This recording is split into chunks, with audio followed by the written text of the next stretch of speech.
प्रिय भाई और बहनों, आज का शुभ संदेश के लिए आप सभी को हम गाओ गाओ जय के गीत गाओ, ताली बजा के तुम गाओ।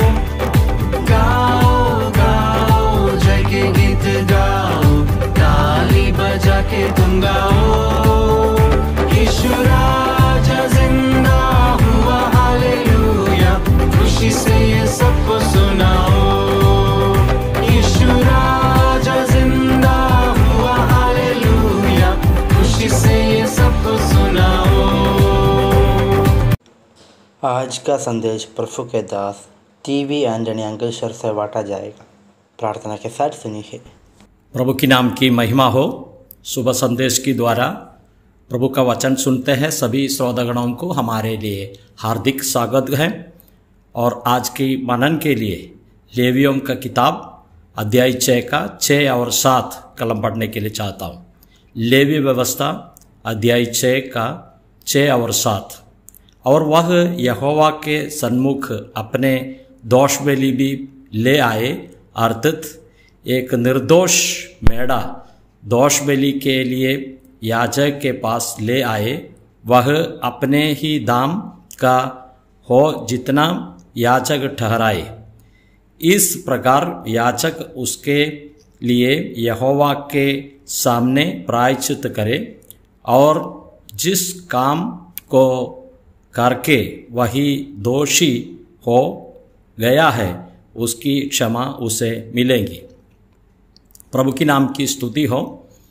लेवी व्यवस्था अध्याय 5 का 14 से और अध्याय 6 का 1 से लेकर 7 तक हम देखते हैं कि इस दोष बलि का बारे में लिखा है। ये 5वीं और बलिदान है।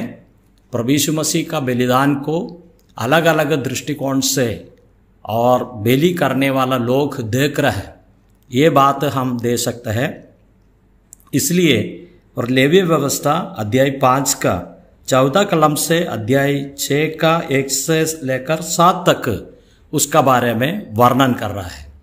इस बातें हम पढ़ा है, हमें इसमें इस प्रकार पढ़ते हैं। और वह यहोवा के सन्मुख अपने दोष बलि भी ले आए, हम इस प्रकार देखते हैं। इससे पहले 4 बलियों लेकर आए हैं और अंतिम समय में और एक दोष बलि लेकर आने के लिए कह रहा है। उस दोष बलि का मतलब हम इस प्रकार समझना चाहिए। हम और जो पुराना नियम में लोग हैं, जो पाप करने का बाद में पाप का याद आता है, उस पाप के लिए कुछ बलिदान करना है, मतलब कर्म पाप को दिखाता है।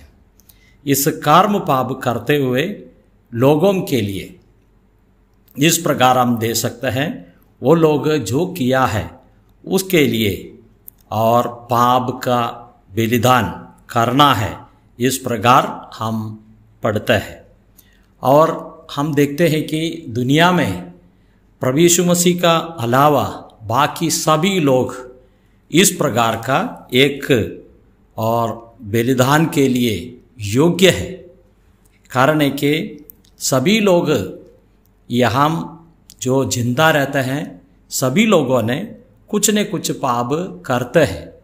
इसलिए इस पाप बलि मतलब और दोष बलि वो लोगों का जीवन में और करते हैं, इस प्रकार हम दे सकते हैं।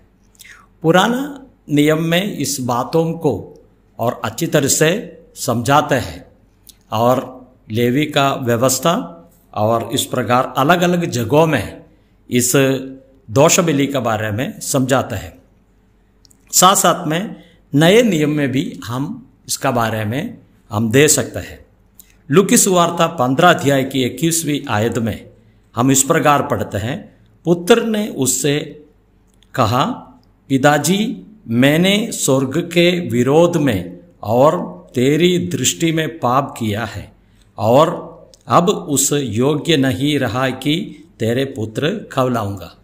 जिस प्रकार हम देखते हैं, जो छोटा पुत्र इस प्रकार पाप कर कर और पिता से दूर हो गया, जो जितने संपत्ति है पूरे नष्ट करके वापस आए समय पर इस पुत्र अपने पिता का पास में कह रहा है, मैं अभी तुम्हारा पुत्र कहने के लिए योग्य नहीं है, और मैं पाप जो किया है वो पाप का वजह से मेरे लिए दंड के लिए योग्य है, इसलिए मैं आपका सन्निधि में आने के लिए भी योग्य नहीं है।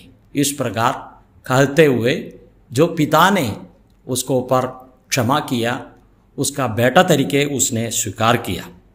हम लूकी सुवार्ता 19वें अध्याय की 8वीं आयत में इस प्रकार पढ़ते हैं, जक्कई ने खड़े होकर प्रभु से कहा, हे प्रभु, देख मैं अपनी आदि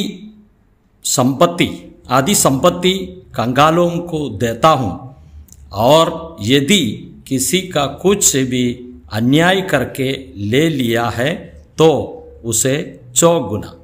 इस प्रकार कहते हैं जक्कई। तो इस प्रकार हम देखते हैं कि गलत रीति से उसने बहुत पैसा इकट्ठा किया, इस प्रकार हम देखते हैं। और उस प्रकार और प्रभु यीशु मसीह उसको मिलने का समय पर उसका पाप का याद आ गया, और उसने कहते हैं कि मैंने जो कुछ और गलत रीति से लिया है इसे अधिक देने के लिए मैं तैयार हूँ। जक्कई ने खड़े होकर प्रभु से कहा, हे प्रभु, देख मैं अपनी और आदि संपत्ति कंगालों को देता हूँ। इस प्रकार कहता है। इसके लिए हम समझना चाहिए, और पाप जो करने का बाद में भी उसका याद आता है, उस प्रकार कहता है।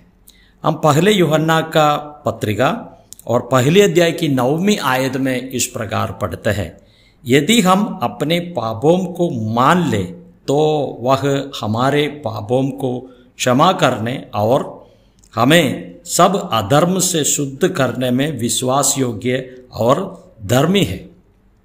हमारे प्रभु यीशु मसीह के बारे में इस प्रकार समझाते हैं, यदि हम अपने पापों को मान ले तो, हमारे पापों को हम मान ले तो वह हमारे पापों को क्षमा करने और हमें सब अधर्म से शुद्ध करने में विश्वास योग्य और धर्मी है।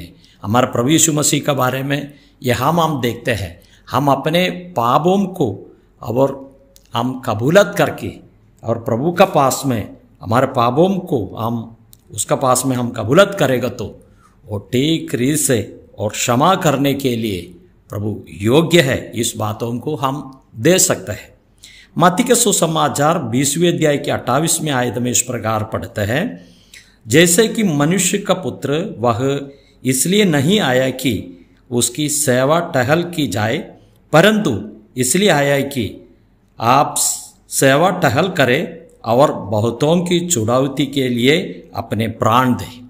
यीशु मसीह का बारे में हम देखते हैं, हमारे पापों को और इस प्रकार क्षमा देने के लिए हम देखते हैं कि और छुड़ौती के लिए अपने प्राण दे दिया है। हमारे प्रभु और हमारे लिए प्राण दे दिया, इस बातों को हम दे सकते हैं। इसके लिए दोष बलि के लिए प्रभु यीशु मसीह अपने जीवन हमारे लिए दे दिया है। इस बातों को यहाँ हम तो समझा रहे हैं। हम प्रभु को धन्यवाद करेंगे, इस समय पर प्रभु का बलिदान को याद करेंगे, उसको और पिलात का सामने लेकर आए, और हम देखते हैं कि और पिलात ने उसको दंड देने के लिए और आज्ञा दिया है। उस प्रकार उसका सिर को पर कांटों का मुकुट रखा है, और हम साथ में हम पढ़ते हैं उसका कपड़े सब उतार कर नंगा बना दिया और छाती में मारा, और हम देखते हैं कि कोड़े से मार खाया, शरीर पूरे घाव उग गया। अंतिम समय में उसको और